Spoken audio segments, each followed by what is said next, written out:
You're listening to Eureka on Monocle Radio, brought to you by the team behind The Entrepreneurs, the show all about inspiring people, innovative companies, and fresh ideas in global business. I'm Tom Edwards.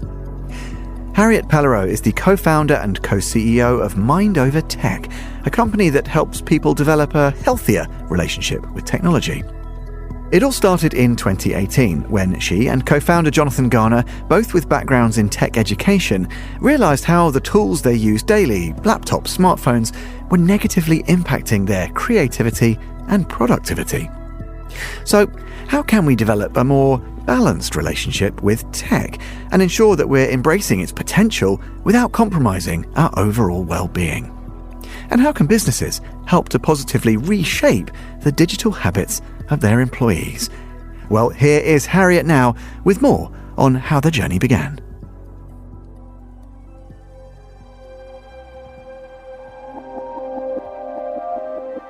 The story of Mind Over Tech really begins as a personal journey for both myself and my co-founder, Jonathan Garner.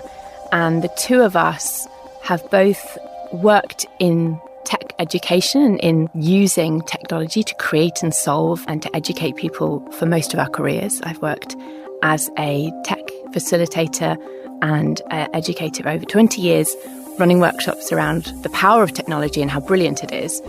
We approach this from a stance of being positive about the power of technology, but have both experienced in our lives confronting moments where we kind of became uncomfortable with the way that our digital habits, and by that I mean the way that we use any of our digital tools, be that a laptop or our software or smartphones, smartwatches, all the incredible devices that surround us, and the way that we were actually using those on a day-to-day basis, conflicting with some of our goals or the values that are important to us. So for my co-founder, for Jonathan, this actually happened at a meditation retreat. He's practiced meditation in the Buddhist tradition for over 20 years, and he describes a moment at a meditation retreat in France where he was there to connect with himself and his mind, and describes catching himself red-handed, locked in a toilet cubicle in a Twitter doom scroll, and sort of came to and thought, what's happening here? And maybe I'm not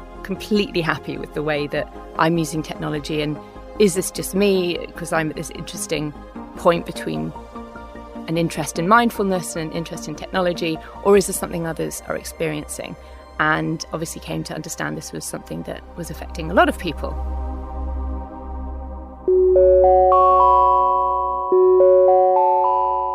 In my case, the moment really came when I became a parent.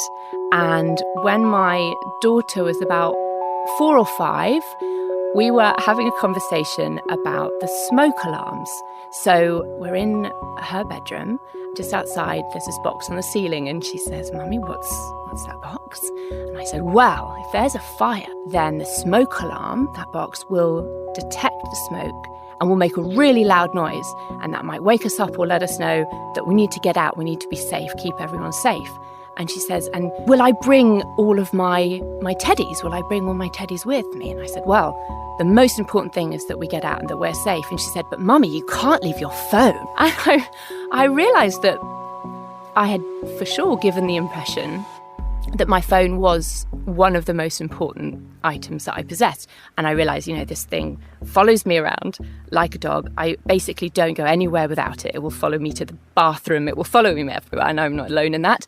And that also I started observing my behaviour and really starting to notice the ways in which technology was distracting me away in those moments when I really wanted to be present with my kids. And so for me, starting to notice that was important, and then came a slight feeling of disempowerment, that it was really hard to shift that behaviour. And so with Jonathan founding Mind Over Tech, our focus has really been on what we can do as individuals, because for sure there is a responsibility from governments and technology companies and leaders of organisations, but there is also a lot that we can do. I think that that's an important message, that it shouldn't feel like a lost cause, because we can develop these digital habits that maybe aren't serving us, but equally there are ways to overcome those and create better ones.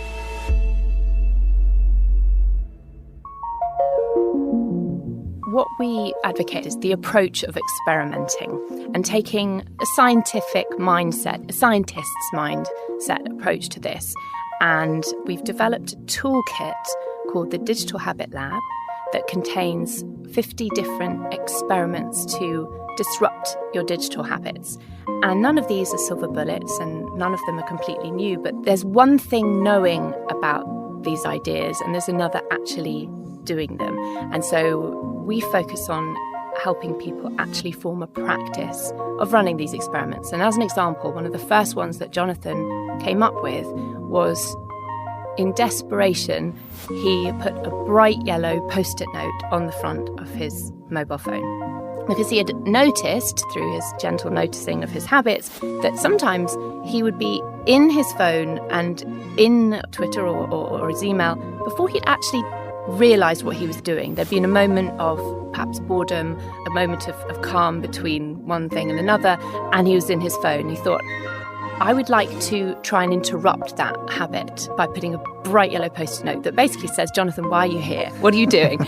And if it was legitimate, if it was a checking of a calendar as a necessary moment, then he would take away that post-it note and carry on. But if not, he would sort of, with the certain amount of agency and power, put the phone away.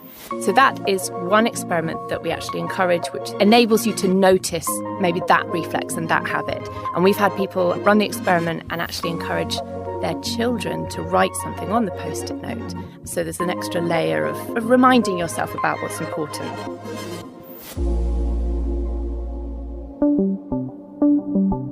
On the training we run, so we have this Digital Habit Lab toolkit with all the experiments. We also offer, this is where we started, by running awareness talks to raise awareness, which is now very much rising, of the impact of technology and how it can be negative in our lives. And we also run some training that can create what we call digital habit champions within a company, because this is not a one and done. This is not, oh, right, yeah, I didn't know.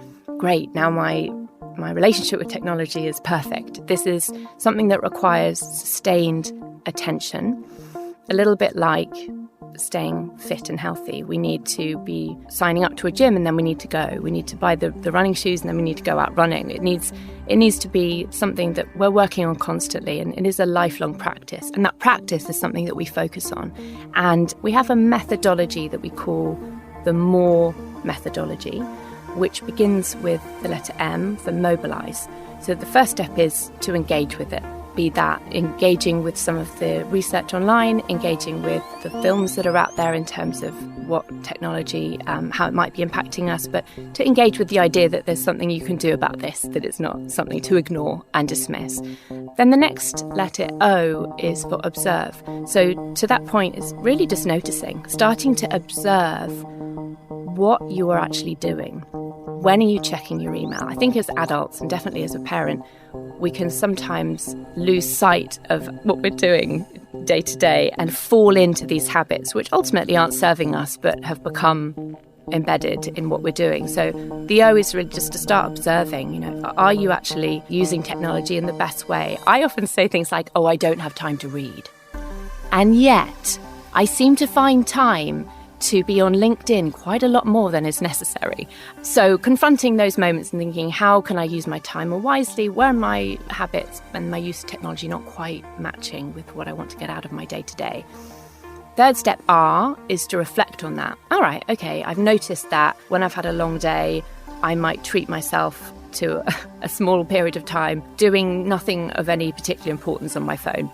I would really like to read more. So if I could reuse that time, that would be a good idea. Okay, so that's R. And then comes E, which is experiment. What could I do that would encourage me to, instead of taking that moment on my phone, to actually read a bit more? What experiment could I run? Have a look at some of the many that we share on our website. But there's a lot of stuff out there, a lot of ideas of how we can start to disrupt our habits. And I could go on about different experiments that we could run. But the idea is to be gentle on yourself as you do this. And don't judge ourselves.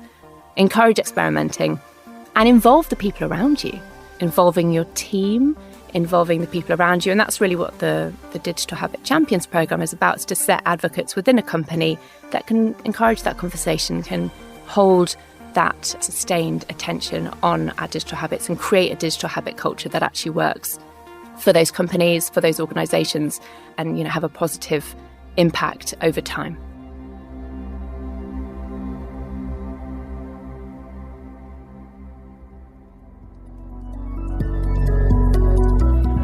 That was Harriet Pellereau, the co-founder and co-CEO of Mind Over Tech.